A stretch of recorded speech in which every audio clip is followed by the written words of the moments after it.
여러분 안녕하세요. 닥터각의 예방의학 강의실 각진입니다.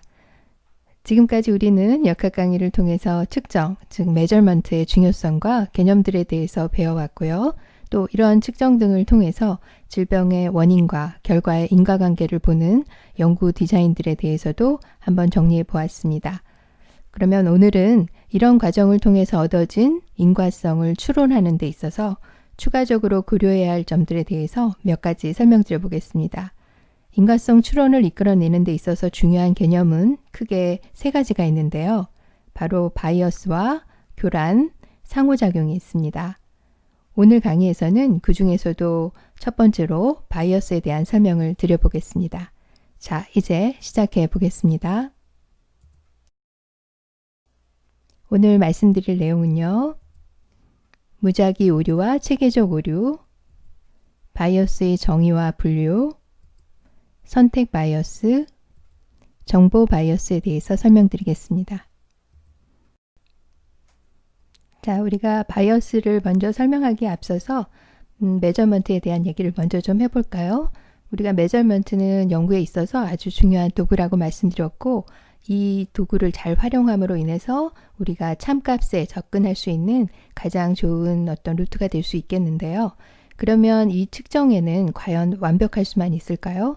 우리가 사람이 하는 일이다 보니까 측정을 통해서 실수를 할 수도 있고 오류가 나올 수도 있습니다. 그래서 측정을 우리가 고려할 때는 몇 가지 주제를 고민해 봐야 되는데요.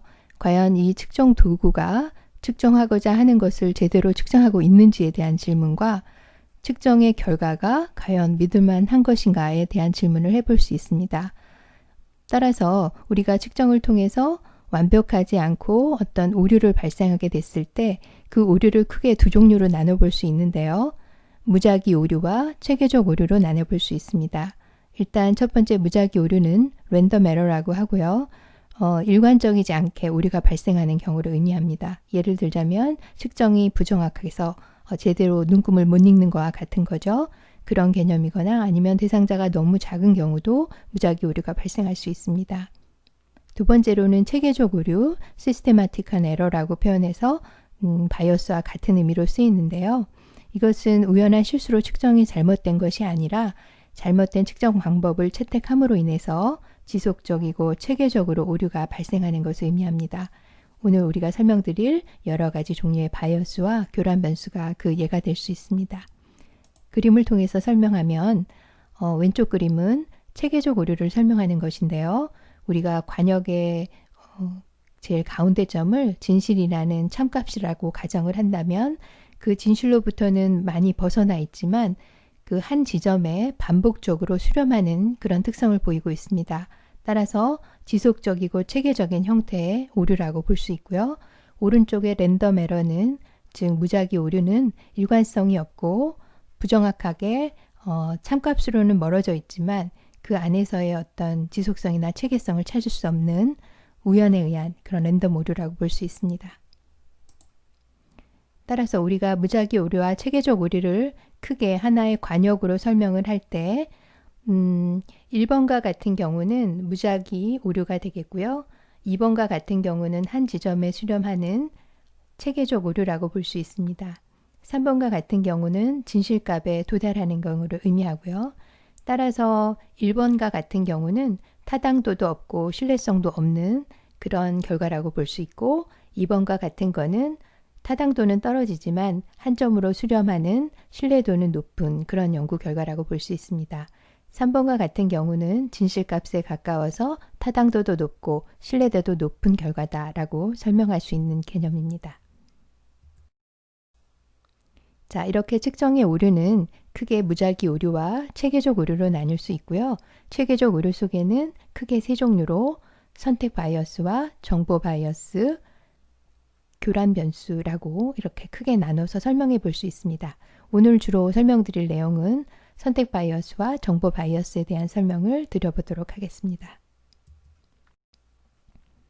연구 과정에 있어서 일단 연구가 시작을 하면 여러 가지 연구 디자인이 있을 수 있습니다. 환자 대조군 연구도 있을 수 있고 코호트 연구도 있을 수 있고 단면 연구도 있을 수 있는데요.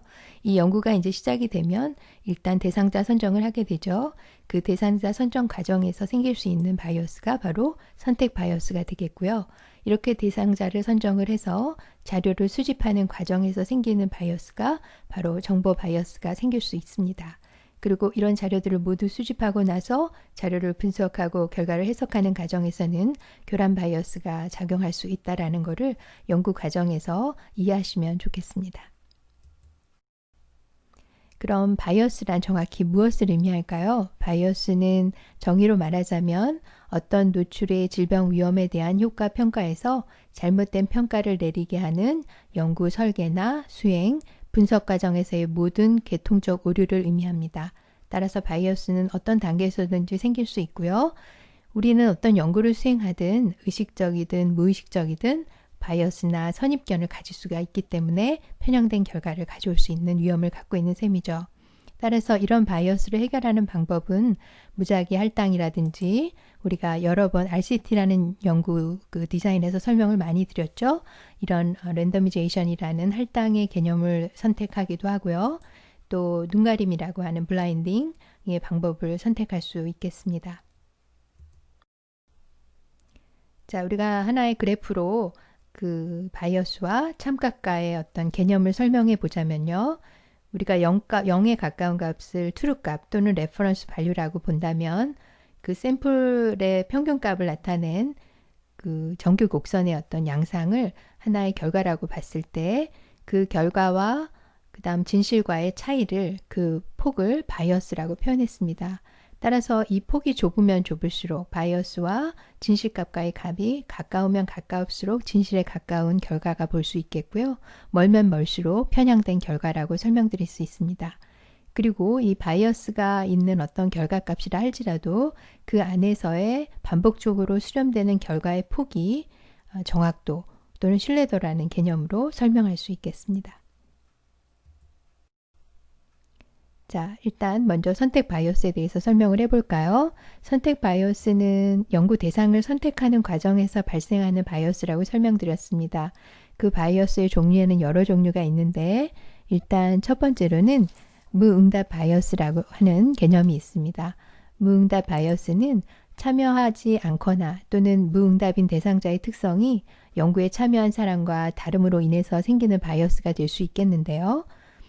예를 들자면 개인적인 문제에 민감한 질문 같은 경우에 그것에 대답을 안 하는 무응답자가 많을 수 있고요. 따라서 그로 인한 결과의 편향이 생길 수 있겠습니다.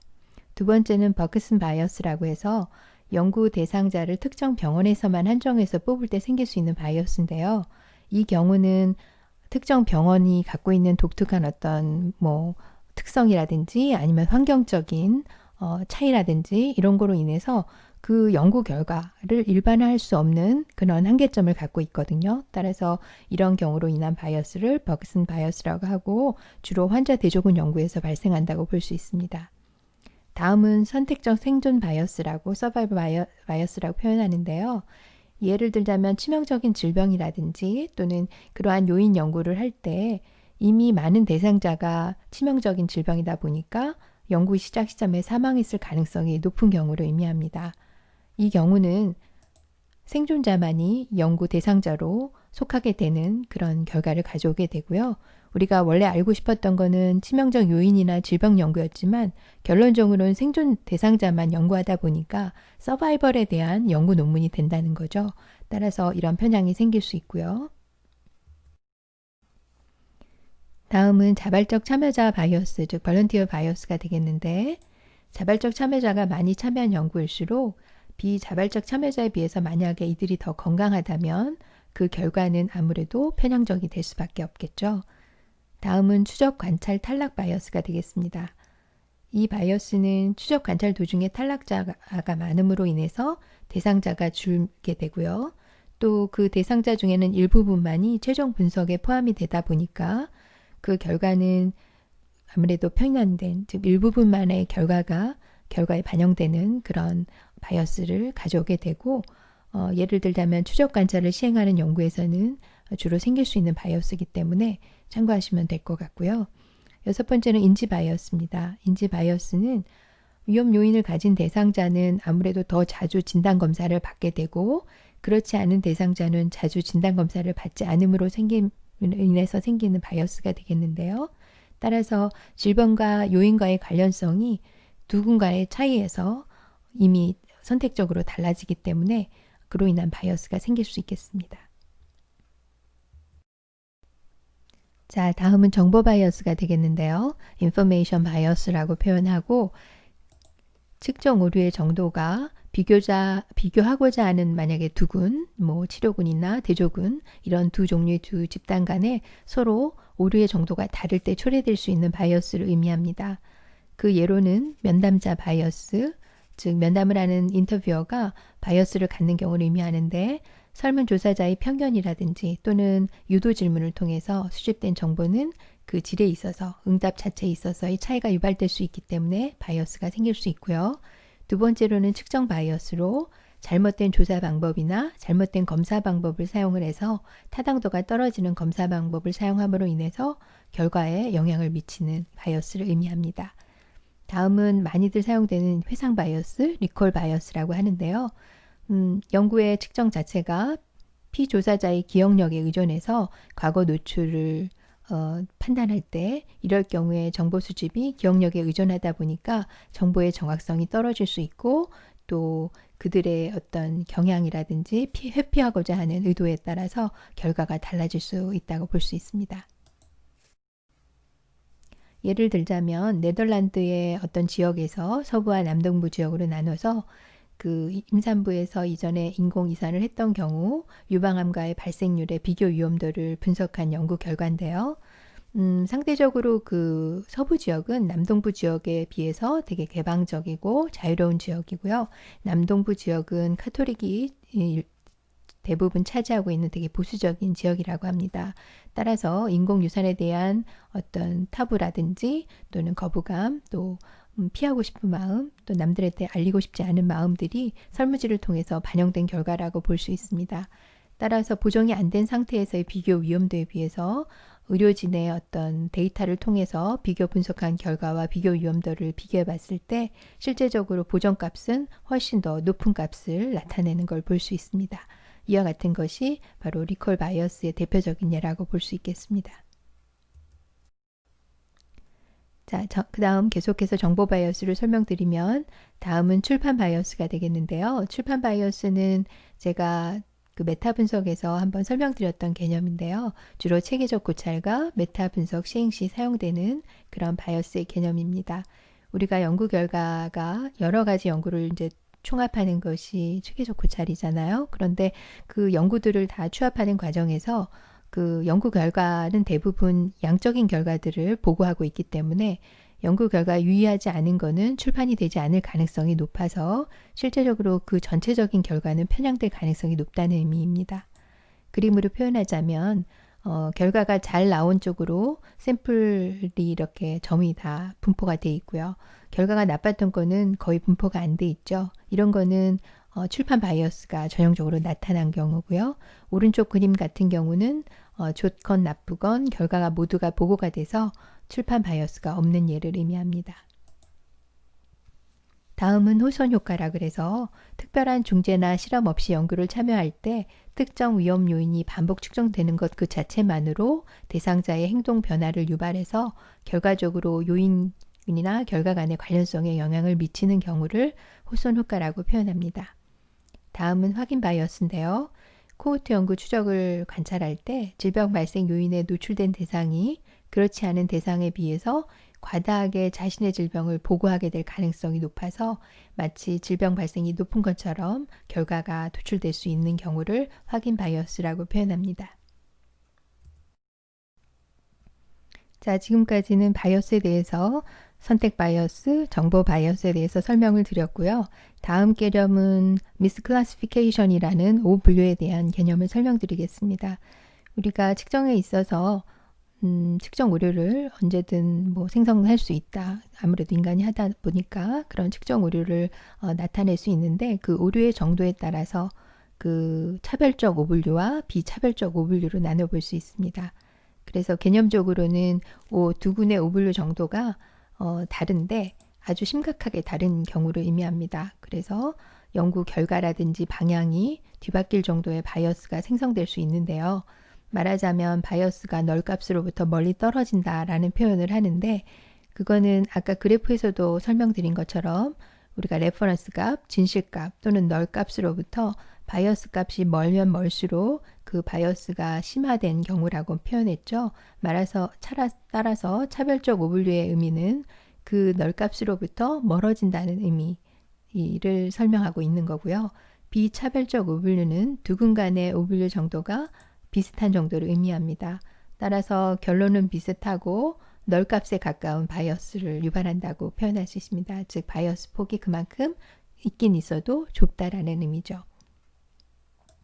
따라서 다시 한번 정리하자면 non-differential 한 그 오분류에서는 그 관련값이 좀 약화되는 결과를 가져오고 differential 차별적 오분류는 결과값을 왜곡시키는 결과를 가져오는 오분류라고 이해하실 수 있겠습니다. 자, 오늘 강의 잘 이해하셨나요? 오늘은 오류의 종류에 대해서 또한 바이어스의 개념과 종류에 대해서 또 다른 또 오분류의 개념에 대해서 한번 알아보는 시간을 가졌습니다. 연구하는 데 있어서 바이어스라는 것은 그 중요성이 아무리 강조해도 지나치지 않은 개념인데요.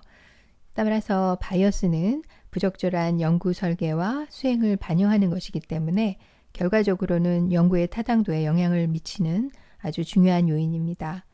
따라서 바이어스는 반드시 평가되어야 하고 만약 있다면 제거돼야만 하는 그런 요소라고 볼 수 있겠고요. 자, 다음 시간에는 인과성 추론 과정에서 고려해야 할 또 다른 요소라고 볼 수 있는 교란, 또 상호작용에 대해서 준비해 보겠습니다. 오늘 강의 들어주셔서 너무 감사드리고요. 다음 시간에 다시 찾아뵙겠습니다.